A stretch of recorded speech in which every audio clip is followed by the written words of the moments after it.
The president-elect of France, president of the protest vote.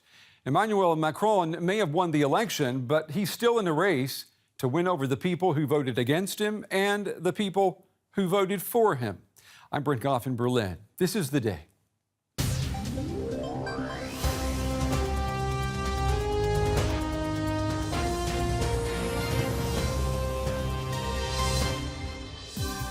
La tâche qui nous attend, mes chers concitoyens. My dear compatriots, my dear fellow citizens, the task which awaits us is immense, and we will start to tackle that immediately.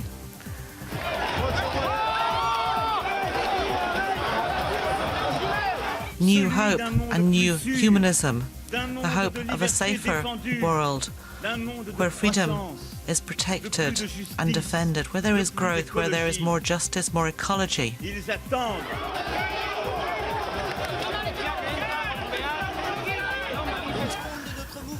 We will need to deeply transform our movement so that we can become a new, powerful political force. But I will do everything in my power over the coming 5 years so that there is no reason whatsoever to vote for any kind of extreme any longer. I call on all patriots to join us in this decisive political struggle which is starting this evening. Now, more than ever, France will need you in the months to come. Long live the Republic, long live France.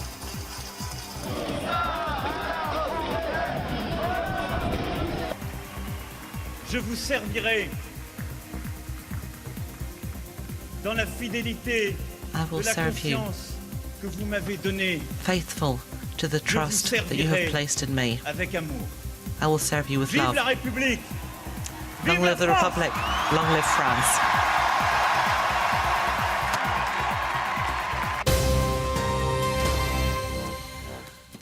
We begin the day with a candidate's clear victory and a president's meager mandate. Emmanuel Macron will be the next president of France. He soundly defeated his far-right rival, Marine Le Pen, last night with a two-thirds majority win. Now, in most elections, that would mean sound support from the people. But for Macron, it means a hollow victory that still needs to be filled. Macron won by such a large margin because the only alternative was Marine Le Pen, and she was not an alternative to many of the voters. So today, Le Pen is defeated and says that she is now the strongest opposition in the country. Macron, he may be the winner, but a protest vote will never mean the same as a vote of support. Here is what President-elect Macron, his opponent, and world leaders had to say once the results were confirmed. Our task is huge, and it will require us to build, from tomorrow onwards, a real majority, a strong majority.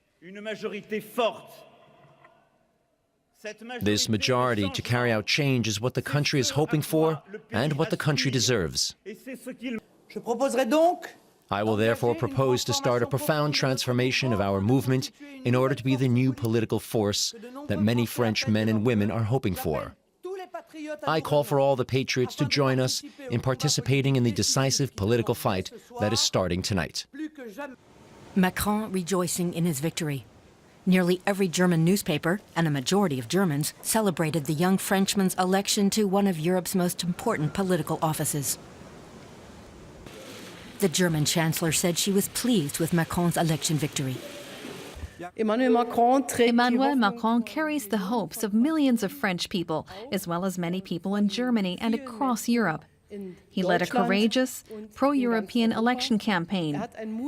He stands for openness, and he stands firmly for the social market economy. European Commission President Jean-Claude Juncker offered some financial advice to France. The French spend too much money, and they spend it the wrong way. They need between 53 and 57% of their gross domestic product for financing the state. With a relatively high debt, this is not sustainable in the long term. The mood at the French embassy in Berlin was euphoric. People in the German capital say Macron's election is a sign of hope for France. We know that the challenges are very big in the world for the Europeans and for our nations, and we must convince our people that the European Union is the right answer to those very, very important challenges. In Paris, scattered groups of protesters demonstrated against the election result. Early signs, perhaps, of the obstacles awaiting the new president as he sets out to fulfill his promise of uniting a divided nation. With the election of Emmanuel Macron, a quartet of leaders has emerged. And the question tonight, will they ever find harmony in their relations? Now, Macron can count on the support of German Chancellor Angela Merkel. Merkel, especially when it comes to European policy, is definitely going to be on his side. No dissonance to talk about there. Across the English Channel today, the British Prime Minister Theresa May said that Macron's election victory strengthens the European Union. Now, asked whether Macron's win is a loss for Britain, the Prime Minister said next month's snap election in Britain is now even more important to give her a strong hand in those Brexit negotiations. And today, U.S. President Donald Trump phoned Mr. Macron to congratulate him. Now, those words, you got to think they probably sounded somewhat disingenuous to the president-elect. It was Mr. Trump, after all, who said that Marine Le Pen was best suited to be the next president of France. Well, as we know, Marine Le Pen did not win that election. Mr. Macron won. So what's he going to do with that win now? To talk about that, I'm joined here in the studio again by Thibault Madelon. He's a correspondent with the business daily Les Echos here in Berlin. It's good to have you back on the day. What are we going to do with Mr. Macron's victory in the European Union? What does it mean for the EU to have a French President Macron? Well, first it means that France will remain within the European Union and the Euro for the next 5 years. We bought 5 years. I remind you, Marine Le Pen would have left the European Union and the Euro. Right. So that's good news, I guess, from a European perspective. And what it means is also, I think the signal is quite strong. It's someone who campaigned on a pro-European and pro-reform platform. Mm-hmm. It's new, and that would probably give some hope and some energy to maybe reform and find some new ways within the European Union. And is this good news for the EU? Does France need to be strong to counterweight or to counteract the strength of Germany in the EU?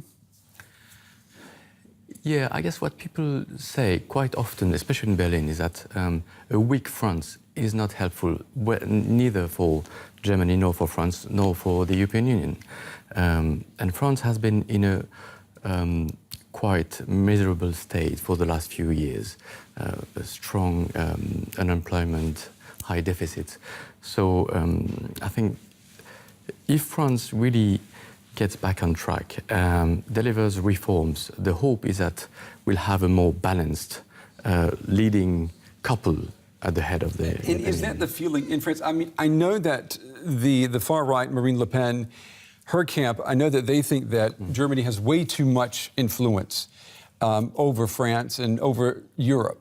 But is that the feeling among the entire political spectrum in France, even among the conservatives, the Republicans? Do they think that the Germans are too strong? They would not say it so directly.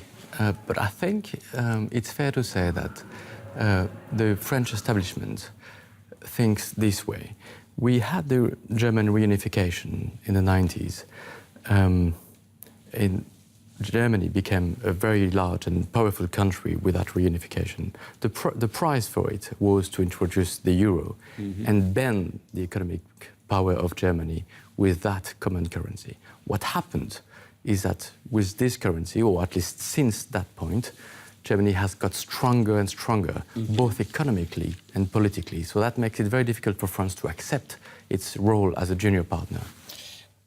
There was a lot of criticism during the campaign, especially by Marine Le Pen, that a President Macron would end up being a poodle to the German Chancellor. What do you say to that?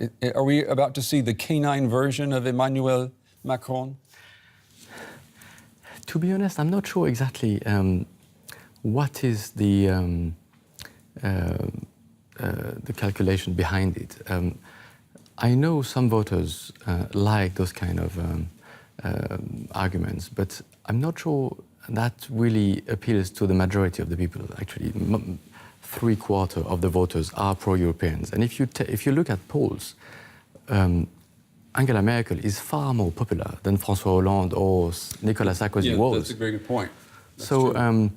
But I'm sure, since she's quite a strong and a talented politician, she must have some sort of an idea why she uses this anti-Merkel discourse.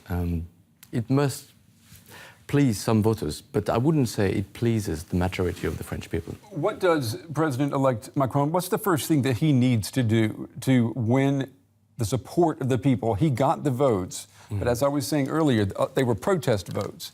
What can he do? And I'm talking about his prime minister. What can he do to show people that he means business? I think he needs to send a strong signal by nominating a prime minister who will be able to bring a wide majority, and then get along with all his reforms and make sure, I think, he engage in a dialogue also with the people who didn't vote for him or with the people who voted for him, but half-heartedly. Yeah, we'll have to see what he does. He'll take office on Monday, and then the hard work begins. Okay, Thibaut Madela, a Berlin correspondent with the Business Daily, Les Echos. Thibaut, thank you very much. Thank you. Well, Macron's election win is being described as the next addition to a new generation of young, charismatic leaders around the world. New York-based tweeter John Hecht writes, "Be forewarned, someday Emmanuel Macron will meet Justin Trudeau and the internet will have an attractive young center-left leader meltdown." The London-based political editor George Eaton writes, 20 years on, Blairism stronger outside Labour. Macron, Renzi, Trudeau than it is within it. Brussels-based Twitter user Sam Ryan writes, young Macron takes his place among young Biden and young Trudeau in the third way Heartthrobs Hall of Fame. And finally, the parody Twitter account Trudeau Googles, which claims to tweet Justin Trudeau's search history, simply tweeted is this: Macron hotter than me.